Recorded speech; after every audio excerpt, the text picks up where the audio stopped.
Is there any, are you ever away from the freeway? No, you're always a mile. You're always like a mile away from the freeway here. And anywhere, I have 6 freeways that choke my district. The 710 corridor, 605, 5, 91, the 60, and the 105. It's what we're breathing all the time, which is like we're doing cap and trade why I'm fighting so hard for clean air. Right. We spent the morning with the governor, showing him a little bit of the reality.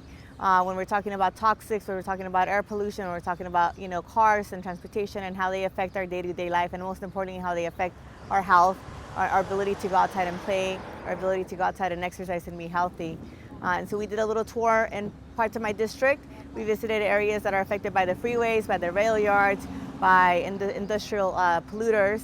That's the rail yard right there, behind that fence. So this young lady walking. This would be better if you had electric cars. Yep. So this lady walking her kid out here, trying to be healthy. But I'm always not sure we're being healthy or we're doing more damage, taking this all in. This is my hometown. This is what I knew most of my life, and you take a lot of pride in where you come from. It's interesting to see it through someone else's eyes who hasn't seen this. Who these are numbers, these are statistics. But I think for him to see that these are actually people, these are children, these are families who are just trying to survive and make the day-to-day, and the perspective of someone from the outside seeing our reality and the magnitude of the problems that we have here.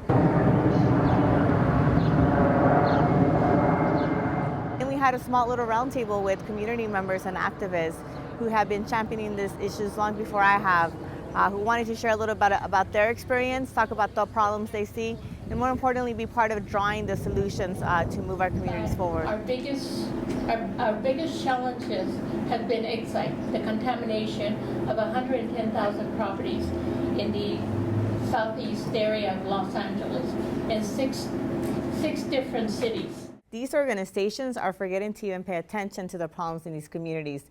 So we never even get to the complexities of, well, how do we solve the problem? They just ignore the issue completely. Have some board that would overlook and give some accountability so the community can go to this board, just as we go down to Diamond Bar and talk to the AQMD people and say, look, this is what the community feels about this. There's some detachment there. We don't have the same sense of ownership as it would be. We need to be talking to these communities so they could define the problem and they could help us be part of the solutions.